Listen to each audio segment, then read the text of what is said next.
Praise Lord. ദൈവനാമം മഹത്വപ്പെടുമാറാകട്ടെ. ഇന്ന് Google മീറ്റിങ്ങിൽ എന്നെ ശ്രദ്ധിക്കുന്ന എല്ലാ പ്രിയപ്പെട്ടവരെയും ക്രിസ്തുയേശു നാമത്തിൽ ഈ മീറ്റിങ്ങിലേക്ക് ഞാൻ സ്വാഗതം ചെയ്യുന്നു. അതുപോലെ നമ്മൾ ലൈവിൽ ശ്രദ്ധിക്കുന്ന എല്ലാ പ്രിയപ്പെട്ടവരെയും ദൈവം ധാരാളമായി അനുഗ്രഹിക്കട്ടെ. നമ്മൾ ഇത്ര ദിവസം ബൈബിളിൽ അനേക ആൾക്കാരെ പറ്റി നമ്മൾ കേട്ടു. നമ്മൾ ഇന്ന് ശ്രദ്ധിക്കാൻ പോകുന്നത് നമ്മൾ ജോസഫിനെ കുറിച്ചാണ്. ജോസഫിനെ പറ്റി നമുക്ക് വളരെ പരിചിതമായിട്ടുള്ള ബൈബിളിലുള്ള ഒരു കഥാപാത്രമാണ് ജോസഫ് എന്ന് പറയുന്നത്. നമ്മൾ സൺഡേ സ്കൂളിലാണെങ്കിലും അനേക പ്രസംഗത്തിലൂടെ ആണെങ്കിലും നമ്മൾ ജോസഫിനെ പറ്റി നമ്മൾ ധാരാളം കേട്ടിട്ടുണ്ട്. അപ്പം നമ്മൾ ജോസഫിനെ പറ്റിയാണ് നമ്മളിന്ന് പറയാൻ പോകുന്നത്. ജോസഫ് എന്ന് പറയുന്നത് ബൈബിളിൽ നമുക്ക് ഉൽപ്പത്തി പുസ്തകം 37 വാക്യത്തിൽ കാണാൻ സാധിക്കും. യാക്കോബിനും റാഹേലിനും ജനിച്ച പുത്രനാണ് ജോസഫ് എന്ന് പറയുന്നത്. ഈ റാഹേലിന് തൻ്റെ മകന് പേരിട്ടേക്കുന്നതെന്ന് വെച്ച് കഴിഞ്ഞാൽ, ജോസഫ് എന്ന് പറഞ്ഞ പേരിൻ്റെ അർത്ഥം ഹീബ്രുവിൽ എന്ന് പറയുമ്പം യഹോവ വർദ്ധിപ്പിക്കട്ടെ എന്നാണ്.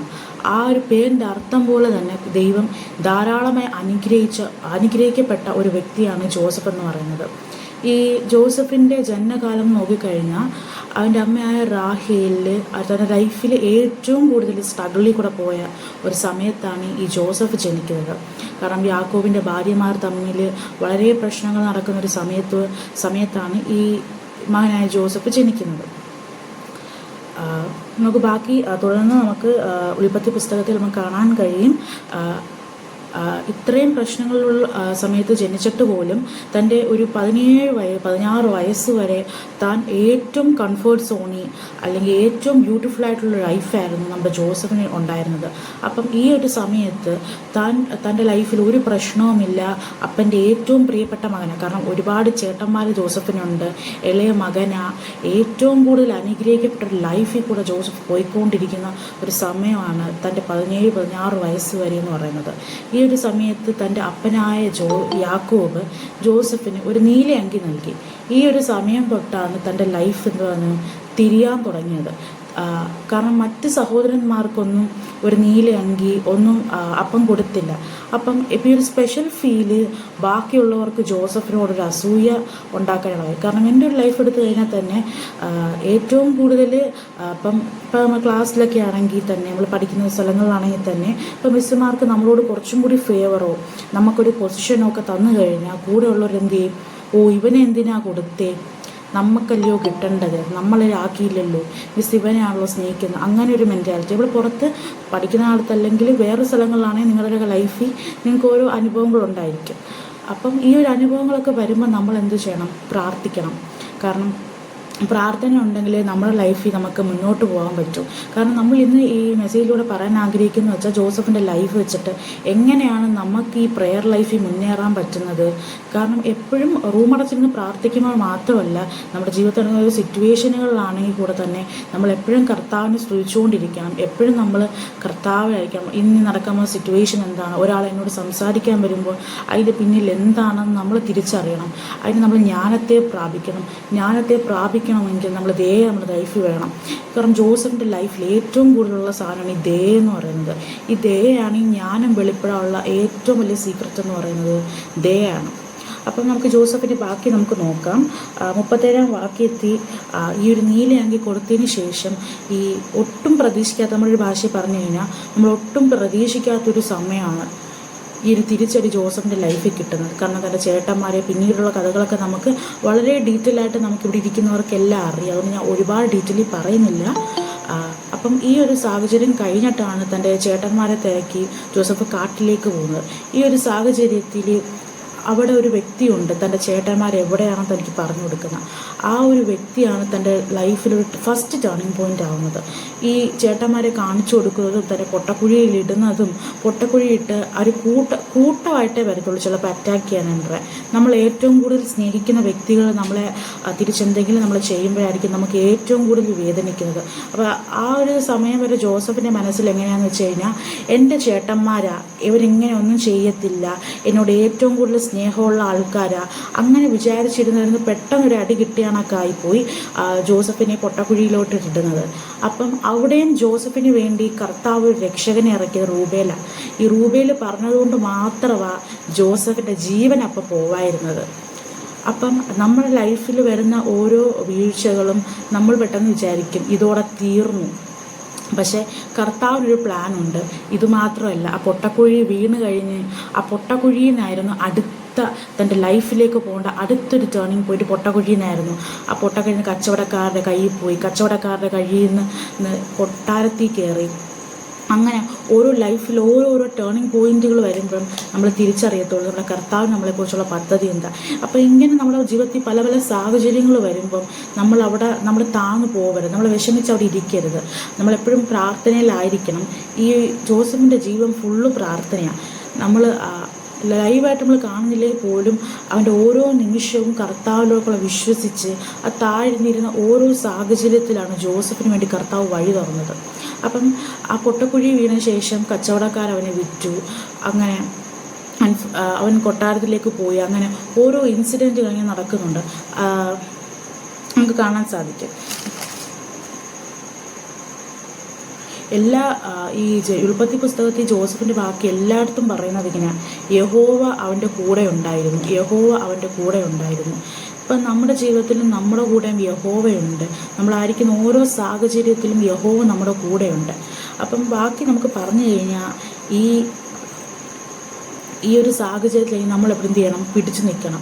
കർത്താവിനെ എപ്പോഴും സ്തുതിച്ചുകൊണ്ടായിരിക്കണം. കാരണം ഈ ഒരു കാലഘട്ടത്തിൽ നമ്മളെല്ലാം ഇങ്ങനെ പെട്ടെന്ന് ഓരോ സാഹചര്യങ്ങൾ മാറിക്കൊണ്ടിരിക്കുമ്പം പെട്ടെന്ന് നമ്മൾ വിശ്വസിക്കണമെന്നില്ല ദൈവം ഇങ്ങനെ ചെയ്യുമെന്നോ. എല്ലാം തീർന്ന് ആ പൊട്ടക്കുഴി വീടിൻ്റെ അവസ്ഥയിൽ എന്താ ജോസഫിൻ്റെ മൈൻഡിലെന്ന് വെച്ച് കഴിഞ്ഞാൽ, ഇവിടം കൊണ്ടെല്ലാം തീർന്നു, എല്ലാം നശിച്ചു കഴിഞ്ഞു, ഇനിയൊരു മുന്നേറ്റം എൻ്റെ ജീവിതത്തിൽ ഇല്ല. ആ ഒരു സാഹചര്യത്തിലാണ് കർത്താവ് ഓരോരോ ഘട്ടങ്ങളിലായി കർത്താവ് എത്ര പ്രയാസങ്ങൾ കൊടുത്തിട്ടും ഓരോരോ ഘട്ടങ്ങളായി. ഇതിൻ്റെ ഒരു കാര്യം ഞാൻ പറയാൻ വിട്ടുപോയി. ജോസഫിന് ഇങ്ങനെയൊരു സാഹചര്യം വരുന്നതിന് മുമ്പേ ജോസഫ് 2 ദർശനങ്ങൾ കണ്ടു. 7 കറ്റകൾ, ജോസഫിൻ്റെ കറ്റ്, 11 കറ്റകളും ജോസഫിൻ്റെ കറ്റ് നമസ്കരിക്കുന്നൊരു, അതേപോലെ സൂര്യനും ചന്ദ്രനും വണങ്ങുന്നൊരു കാഴ്ച.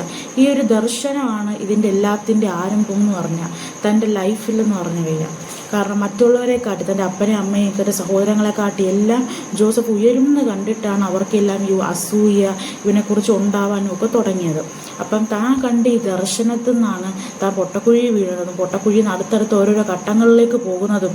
അങ്ങനെ തൻ്റെ യജമാൻ്റെ ഭാര്യ തൻ്റെ അടുത്ത് അനാവശ്യമായിട്ട് വന്നപ്പോഴും എല്ലാം ജോസഫിനെ അവിടെ പിടിച്ചിരിക്കുക. പക്ഷെ നമ്മുടെ സാഹചര്യം, നമ്മുടെ ലൈഫ് എടുത്ത് നോക്കിക്കഴിഞ്ഞാൽ നമ്മൾ ഈ ഒരു കാര്യം എന്താ മനസ്സിലാക്കണമെന്ന് വെച്ച് കഴിഞ്ഞാൽ, നമ്മുടെ ജീവിതത്തിൽ പല പല അഡിക്ഷൻസ് വരാം. കാരണം ഈ ഒരു യൗവന പ്രായത്തിലാണെങ്കിലും പല പല അഡിക്ഷൻസ് വരാം. അപ്പോൾ സെക്ഷലി ആണെങ്കിലും അങ്ങനെയാണെങ്കിലും അല്ലെങ്കിലും സ്മോക്കിംഗ് ആവാം. അതേപോലെ നമ്മൾ ട്രിഗർ ഓരോ ആൾക്കാർ വരും, നമ്മളെ പ്രൊവോക്ക് ആയിട്ട് ഓരോ ആൾക്കാർ വരും.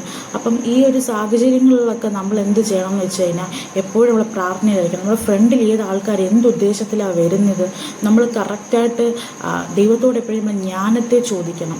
ജോസഫിന് ദൈവം അറിഞ്ഞ് ജ്ഞാനം കൊടുത്തിട്ട് ഓരോ സാഹചര്യത്തിൽ അവിടെ നിന്ന് എക്സ്കേപ്പായി എങ്ങനെ പോകണം എന്നും എങ്ങനെ നിൽക്കണം എന്നെല്ലാം. കാരണം ദൈവം എന്ത് ചെയ്യും? യഹോവ ജോസഫിനോട് കൂടെ ഇരുന്നു. ഈ ഒരു വാക്യത്തിൽ നമുക്ക് കാണാൻ സാധിക്കുന്നതാണ്. പിന്നെ അപ്പം ഈ തൻ്റെ യജമാൻ്റെ ഭാര്യയുടെ ഉദ്ദേശത്തിന് ജോസഫ് വഴങ്ങായിരുന്നുകൊണ്ട് എന്ത് സംഭവിച്ചു? താൻ ചെയ്യാത്തൊരു കുറ്റം താൻ ചെയ്തെന്ന് പറഞ്ഞ് അനേകർ പറഞ്ഞു പരത്തി തന്നെ എന്ത് ചെയ്തു? ജയിലിലുള്ളാക്കി. ഈ ജയിലിലുള്ളാക്കിയപ്പോഴാണ് രാജാവിൻ്റെ കൊട്ടാരത്തിൽ 2 പ്രധാനിയായിട്ട് 2 ആൾക്കാർ താനായിരുന്നു ജയിലിനുള്ളിനകത്ത് വരുന്നത്. അവരെങ്ങനെ ലൈഫിൽ ഇങ്ങനെ വരുമ്പോഴായിരിക്കും അതിൻ്റെ അടുത്ത ഘട്ടത്തിലേക്കുള്ള പദ്ധതി ദൈവം വെളിപ്പെടുത്തിയത്. അപ്പം അതിൽ ജോസഫ് അവരുടെ ദൂതും അവരുടെ സ്വപ്നങ്ങളെല്ലാം ജോസഫ് എന്ത് ചെയ്തു? വ്യാഖ്യാനിച്ച് നൽകി. അപ്പം ജോസഫ് മറ്റേ പാനപാത്രവാഹകനോട് പറയുന്നുണ്ട്, നിനക്ക് ഞാൻ നിൻ്റെ ദർശനം ഞാൻ വ്യാഖ്യാനിച്ച് തന്നപ്പോൾ നീ അതിനെ ഓർക്കണം എന്ന് പറയുന്നുണ്ട്. അപ്പോൾ പല സാഹചര്യത്തിൽ നമ്മൾ പലരെയും സഹായിച്ചിട്ട് നമ്മൾ പറയും, നീ എന്നെ ഓർക്കണം, നീ എനിക്ക് പറഞ്ഞാലും പല ആൾക്കാരും മറന്നു പോകാം. പക്ഷേ എല്ലാം ദൈവം കാണുന്നുണ്ട്. തക്ക സമയത്ത് ജോസഫിൻ്റെ ലൈഫിൽ ഓരോ ഘട്ടത്തിൽ ഓരോരോ ആൾക്കാരെ, ഓരോരോ വ്യക്തി ജീവിതത്തെ കൊണ്ടുവന്ന് തൻ്റെ ലൈഫിൽ ഏത് ടേണിംഗ് പോയിന്റുകൾ ജോസഫ് വിചാരിച്ചു. തൻ്റെ പോത്തിഫറിൻ്റെ വീട്ടിൽ പോയപ്പോൾ വിചാരിച്ചു, ഇതാണ് കറക്റ്റ് പ്ലേസ്, എനിക്കിതാണ് എൻ്റെ മാന്യത, ഇതാണ് ദൈവം എന്നെ കണ്ടിരിക്കുന്ന ദർശനമെന്ന് അവിടെ വിചാരിച്ച സമയത്താണ് അവിടുന്ന് തൻ്റെ വൈഫ് ജോസഫിനോട് വേണ്ടാന്ന് വന്നതും അവർ പോയതും ജോസഫിനെ വീണ്ടും ജയിലിലാക്കിയത് കൊണ്ട് മാത്രമാണ് അവിടുത്തെ ഒരു മന്ത്രം ജോസഫിന് കഴിഞ്ഞത്. നമ്മുടെ ലൈഫിൽ വരുന്ന പല ഇതാണ് തൽക്കാല ആശ്വാസം പോലെ പല പ്രശ്നങ്ങൾ വരികയും പോവുകയൊക്കെ ചെയ്യുമ്പോഴും കർത്താവിൻ്റെ ഒരു ഉദ്ദേശം എന്താണ്? നമ്മുടെ ലൈഫിൽ നമ്മുടെ ഡെസ്റ്റിനി എവിടെ ആയിരിക്കണം എന്ന് ദൈവം കണ്ടിട്ടുണ്ട്. ദൈവം എല്ലാം അറിയുന്നുണ്ട്. ദൈവം കണ്ടിട്ടുണ്ട്. തക്ക സമയത്ത് നമ്മൾ എവിടെ എത്തണമെന്ന് ദൈവം ഉദ്ദേശിച്ച സ്ഥലത്ത് മാത്രമേ നമ്മൾ എത്തുകയുള്ളൂ. സോ ഇവിടെ ആയിരിക്കുന്ന എല്ലാ പ്രിയപ്പെട്ടവരും അവരുടെ ലൈഫിൽ ഓരോരോ നിങ്ങൾക്ക് പറയാൻ കഴിയും. ഓരോരോ ഇൻസിഡൻറ്റ് വന്നപ്പോൾ നിങ്ങൾ എങ്ങനെ ആയിരുന്നു, നമ്മൾ എങ്ങനെയാണ് പ്രാർത്ഥിച്ചത്, നമ്മൾ എങ്ങനെയാണ് അവിടെ പിടിച്ചു നിന്നത്. ഓരോ ആൾക്കാർ നമ്മളെ ട്രിഗർ ചെയ്യുമ്പോഴും നമ്മൾ പ്രൊവോക്ക് ചെയ്യാൻ ശ്രമിക്കുമ്പോഴും ആ ഒരു സാഹചര്യത്തിൽ നിങ്ങളെ പിടിച്ചു നിന്നതല്ല, കർത്താവോടെ നിർത്തിയതാണ്. ഈ ഒരു സാഹചര്യത്തിൽ പറയുമ്പോഴും ദൈവത്തെ നമ്മൾ എത്ര വേണേൽ സ്തുതിക്കും. ഹല്ലേലൂയ. ബാക്കി നമ്മളിപ്പോൾ പറഞ്ഞു വന്നത് രാജാവിൻ്റെ കൊട്ടാരത്തിലാണ്. ഈ കൊട്ടാരത്തിൽ ആ സ്വപ്നം വ്യാഖ്യാനിച്ചപ്പോൾ തൻ്റെ പാനപാത്ര വാഹകൻ അത് രാജസന്നിധിയിൽ രാജാവ് ഒരു സ്വപ്നം കണ്ടു. ആ ഒരു സ്വപ്നം ജോസഫ് വ്യാഖ്യാനിക്കാൻ ഇടയായി. ജോസഫ് അപ്പം രാജാവിനോട് പറഞ്ഞതെന്ന് വെച്ചാൽ, നിൻ്റെ സ്വപ്നം വ്യാഖ്യാനിക്കാൻ ദൈവം നിനക്ക് കൃപ തരട്ടെ എന്ന്. തൻ്റെ കഴിവിലല്ല ജോസഫ് ആശ്രയിച്ചത്, ദൈവം തന്ന കഴിവിൽ ആശ്രയിക്കണം. ഈ ഒരു ജീവിതത്തിൽ നമുക്ക് ഇപ്പം നമുക്കൊരു ശുശ്രൂഷ ലഭിച്ച പല ദൈവദാസന്മാരും പറയും ഇതെൻ്റെ കഴിവാണ്. പക്ഷേ അങ്ങനെയല്ല, ദൈവത്തെ നമ്മൾ ആശ്രയിക്കണം. എപ്പോഴും നമ്മൾ എന്തുവാ പറയേണ്ടതെന്ന് വെച്ച് കഴിഞ്ഞാൽ, എൻ്റെ കൃപയല്ല നിൻ്റെ കൃപയാണ് എന്നെ ഇത്ര നാൾ നിർത്തിയത്. ഈ ഒരു സ്വഭാവം നമ്മൾ ജോസഫിനെ കണ്ട് പഠിക്കേണ്ടതാണ്.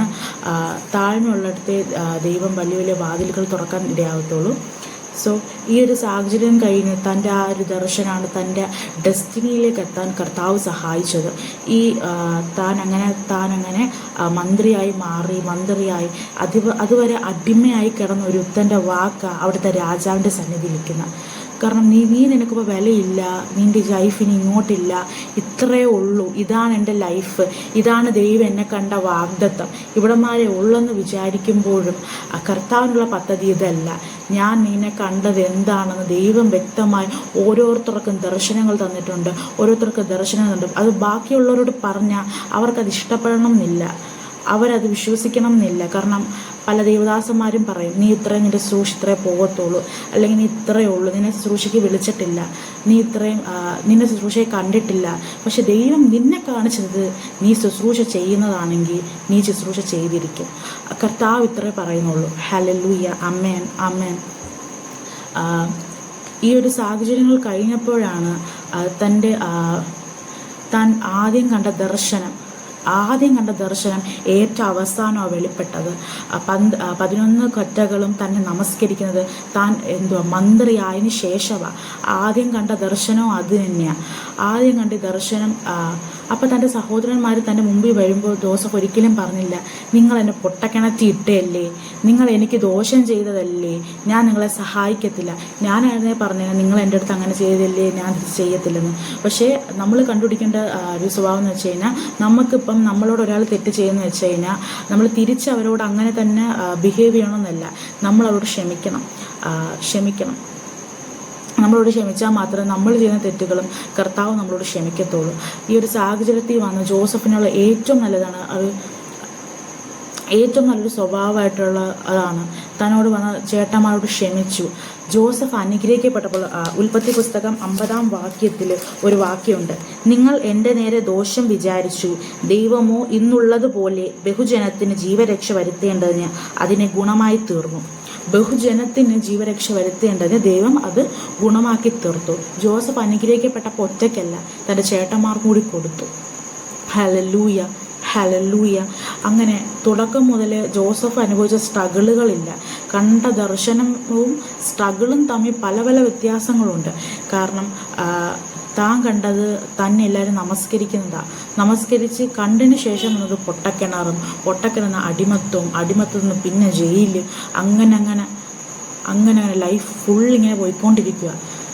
അപ്പോഴേ ഇവർ കളിയാക്കുന്നുണ്ടാവും, എവിടാ ജോസഫേ, എവിടാ നീ കണ്ട ദർശനം ഇതാ, നീ വലിയ സംഭവമായിട്ടാണല്ലോ കണ്ടേ, പക്ഷെ നീ എവിടെയാ കിടക്കുന്നേ, നീ ഇന്ന് ഇത്രയല്ലേ പോയോളൂ, നീ എന്തൊക്കെയോ പറഞ്ഞേ, നീ വലിയ ആളാവുന്നല്ലേ പറഞ്ഞേ, എന്നിട്ട് എന്താ, എവിടെ എത്ര ചോദ്യങ്ങൾ ജോസഫ് കേട്ടിട്ടുണ്ടാവും. പക്ഷേ ഈ ഒരു സാഹചര്യങ്ങൾ നമ്മൾ നമ്മുടെ പ്രെയർ ലൈഫിൽ വരുമ്പോൾ ഞാൻ പറഞ്ഞു, കൈൻഡ്നെസ്, അതാണ് ജ്ഞാനം തുറക്കുന്ന ഒരു പെർട്ടിക്കുലർ ആയിട്ടുള്ള ഒരു പരിശുദ്ധാത്മാവിൻ്റെ ഫലമാണ് കൈൻഡ്നെസ്. നമ്മളെപ്പോഴും പ്രാർത്ഥിക്കണം നമുക്ക് കൈൻഡ്നെസ് ദൈവം തരാൻ വേണ്ടിയിട്ട്.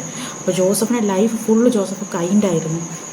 തൻ്റെ ചേട്ടന്മാരോട് കൈൻഡായിരുന്നു, തന്നെ ദ്രോഹിച്ചവർക്കെല്ലാം കൈൻഡായിരുന്നു. ഹല്ലേലൂയ. ആമേൻ, ആമേൻ. എപ്പോഴും പ്രാർത്ഥനയിലായിരിക്കുക. ആമേൻ, ഹല്ലേലൂയ.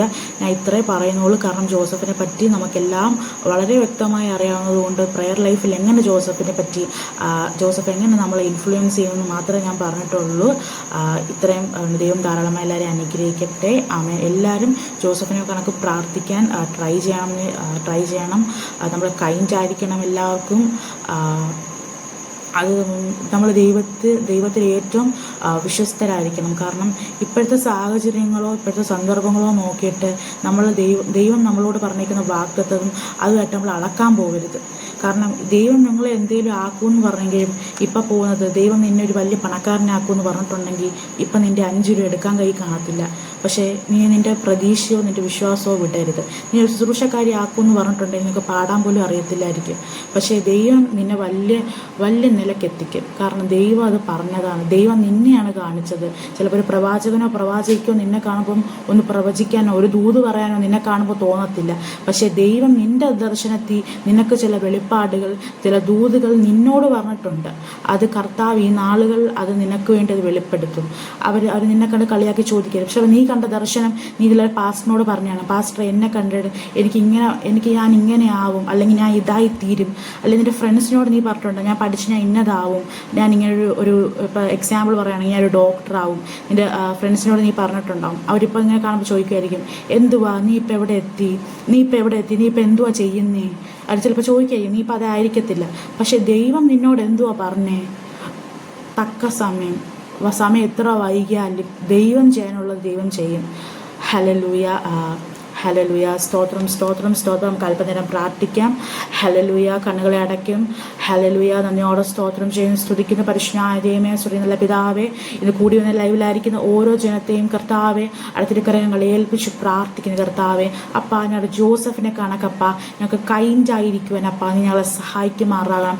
ജ്ഞാനത്തെ ഞങ്ങൾക്ക് വേണ്ടി അൺലോക്ക് ചെയ്യുമാറാകണമെന്ന് പ്രാർത്ഥിക്കുന്നു. ഞങ്ങളുടെ മുൻപിൽ ആരൊക്കെയാണ് ഈ നാളുകളിൽ വരുന്നത്, അവരുടെ ഉദ്ദേശം എന്താണ് കർത്താവെ, അതിനെല്ലാം കർത്താവെ നീ ഞങ്ങൾ വിടുവിക്കുമാറാകണം. തക്ക സമയത്ത് ഒരാൾ വരുമ്പോൾ തന്നെ കർത്താവെ അവരെന്തിനുള്ള തിരിച്ചറിവുകൾ കർത്താവ് ഈ പ്രിയപ്പെട്ടവരുടെ മേലപ്പ അത് നൽകുമാറാകണമെന്ന് പ്രാർത്ഥിക്കുന്നപ്പ. പ്രത്യേകിച്ച് ഒരു പ്രെയർ ലൈഫ് അപ്പ അവരുടെ ലൈഫിന്മേൽ വെളിപ്പെടട്ടെ. ഓരോ നിമിഷം ആയിരിക്കുമ്പോഴും ആരോട് ഇടപെടുമ്പോഴും കർത്താവെ അങ്ങ് അവരുടെ കൂടെ ഇരിക്കണമേ. യഹോവ അവരുടെ കൂടെ ഇരിക്കണമേ. ജോസഫിനോട് കൂടി ഇരുന്നതുപോലെ അവരുടെ സാഹചര്യത്തിൽ ഇരുന്നതുപോലെ കർത്താവെ നീ പ്രിയപ്പെട്ടവരുടെ കൂടെ അങ്ങ് ഇരിക്കുമാറാകണമെന്ന് പ്രാർത്ഥിക്കുന്നു കർത്താവെ. അങ്ങ് ബലപ്പെടുത്തണം, ശക്തീകരിക്കുമാറാകണമെന്ന് പ്രാർത്ഥിക്കുന്നു. കരങ്ങളിലേക്ക് ഏൽപ്പിക്കുന്നു യേശു ക്രിസ്തു നാമത്തിൽ തന്നെ. ആമേൻ, ആമേൻ, ആമേൻ. ഹല്ലേലൂയ.